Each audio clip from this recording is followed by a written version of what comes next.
What's up YouTube? Pursuing Points here with another video. Today's video is a topic that I end up talking about all the time with people. Once they hear that I have like a podcast or that I'm really into credit cards, the first question they always ask is, what is the best credit card? And I answer that question the same way I always do, which is, what are your goals? Where do you spend money, etc. Inevitably, though, at some point in that conversation, people will tell me, I have this card. And more often than not, the card they say that they have is a Sapphire. And they don't necessarily know which one, but then they pull it out of their wallet and they show me, and it's generally the Sapphire Preferred. And I say, that's a pretty good card, but have you ever heard of the Sapphire Reserve? At which point they say, isn't that one like really expensive? And the answer is yes, but with today's video, we are going to break down why it's really not as expensive as you think. Before we jump into that, I'm super excited today because my Buffalo Bills season tickets came in the mail today. This is my first time as a season ticket holder, so I'm super excited. And actually, with this purchase, I qualified for Delta Medallion status for next year. And if you're wondering, how did you earn Delta Medallion status buying Buffalo Bills season tickets? That's a great question. If you leave a comment letting me know that you're interested, I will work on putting together a video about how you can earn Delta status without actually having to fly, which is pretty cool. But until then, let's talk about the Sapphire Reserve Sapphire Preferred. The Preferred has an annual fee of $95. The Reserve has an annual fee of $450. So when you just look at them on paper, it would seem as if the Reserve is much more expensive. The reality is in the details, however. So the very first thing we have to talk about with the Sapphire Reserve is its $300 annual travel credit.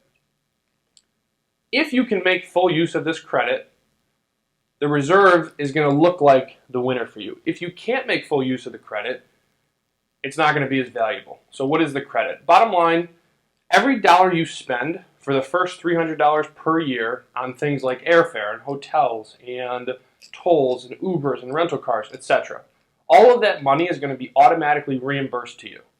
So in other words, you'll swipe your Reserve for an Uber or for an airfare, and if it's within $300, you get automatically reimbursed until you meet the limit. And so what that means is, at least for me personally, and I think for a lot of people who use the card, the net effective annual fee is about $150, right? And so once you're talking about 150 versus 95, the equation changes completely, because now we don't have to make up over $300 in value. Now we just have to make up the $55 in value to make the Reserve worthwhile for you. And I honestly think that it is. So you max out the $300, you get the full travel credit. And now where are we? Now the Preferred has 2x earnings on travel and dining. The Reserve has 3x on travel and dining. So what that basically means is, to make up that $55 gap, you have to spend basically your first $1,200 that you spend on bonus purchases offset the additional cost. Everything after that is pure profit. And we'll sort of talk about how I came up with that number a little bit later. As far as what these points are, right? Chase, when you spend money on one of their premium products, you're earning ultimate rewards points. And these points can be transferred to airfare partners and hotel partners. These include like Southwest Airlines, Singapore, Virgin Atlantic, United, etc. Both cards have no foreign transaction fees, and both cards have extended warranty protection. So those are just sort of the common benefits that you'll get regardless of which one you end up signing up for. After that, they diverge pretty significantly. So Chase has this program called the Ultimate Rewards Portal. And within the portal, you can book travel, and with the Preferred, your points towards that travel are worth 25% more. Meaning 10,000 points, which is $100, are really worth $12,500, right? $125. With the Reserve, however, they're worth 50% more. So 10,000 points becomes 15,000. So as for how I got that number of $1,200 a year, basically you spend the $1,200. If it's on bonus purchases, you earn 3x, so that's $3,600. And then at a minimum, those points are now worth $5,500 inside of the travel portal. And of course, people are going to say, you can transfer the points and they're worth a lot more than 50%. that is going to be true in a lot of cases. If you transfer your points to, say, Singapore Airlines and you redeem for some very expensive first-class cabin, you're probably going to get more than 1.5 points per dollar earnings, cents per point. Wow. You're going to earn more than 1.5 cents per point if you transfer them out in some cases. But for the sake of this video, I want to focus on base earning potential, base redemption potential. So that's one of the biggest things, at least for me personally. And I'm going to do a video on this separately, but bottom line is you shouldn't hoard your points. And I actually talked about this on the most recent podcast. If you haven't had a chance to check it out, please do. You shouldn't hoard your points. You should earn them and you should burn them. My problem is I've been hoarding my Ultimate Rewards points recently. And what that means is I have this very large point balance in my Chase account. This is a problem because those points can get devalued at any point in time. So what I've been doing is redeeming them for stuff I would normally pay cash for, like a short haul flight domestically, for example. But I've been doing it through the Ultimate Reward portal and earning the 50% bonus, which has been fantastic. So consider that when you're deciding between the two products. Other things that make the Reserve more interesting, in my opinion. One is you get a global entry or a TSA PreCheck credit once every 4 years. It's worth up to $100.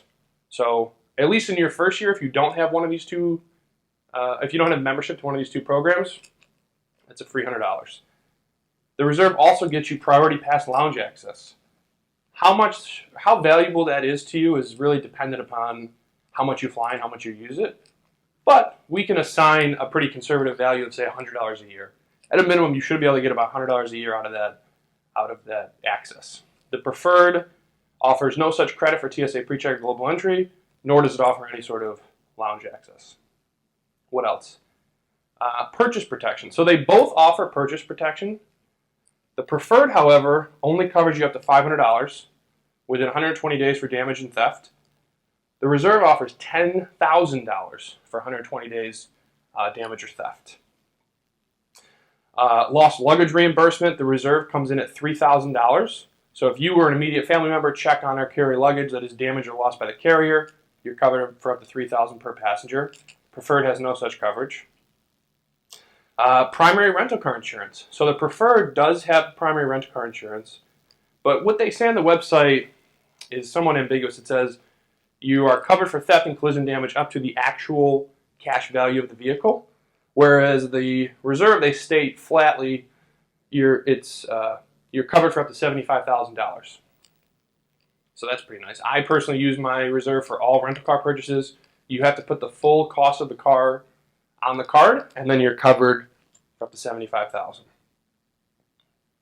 This one I really like. The Reserve has this feature where if you or a family member are injured or become sick during a trip far from home that results in emergency evacuation, you can be covered for medical services and transportation up to $100,000. That's one of those things like you would hope that you never have to use it, but if you did, that would be nice. And then trip delay reimbursement. So both cards have this. The difference is on the Preferred, your trip has to be delayed by 12 hours or more or result in an overnight stay, and you're covered for up to $500 for unreimbursed expenses. Whereas on the Reserve, you don't have to be delayed 6 hours.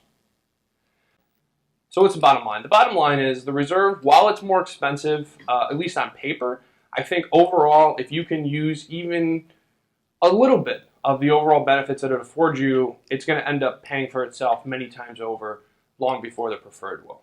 So the Reserve is what I carry on a daily basis, and it's a card that I've used quite a bit since I first signed up for it on the podcast, at least, I guess, 3 years ago now.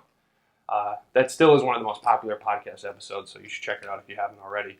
Now, I will say that there are some cards giving the Reserve a run for its money, not the Preferred, right? I think that these two are basically mutually exclusive, right? You would never have both of these cards in your wallet at the same time because they're duplicative. But there are some cards from some other vendors, some other banks that they don't have all of the benefits of the Reserve, but they have quite a few, and they don't have annual fees. So if you want to know what those are, leave me a comment, and I will make a video on it in the near future. But with that, if you have any questions, please feel free to leave a comment, or you can email me. Be sure to follow on Instagram @PursuingPoints. And yeah, if you like the content, we would love it if you would subscribe or leave a thumbs up, and I'll see you on the next video.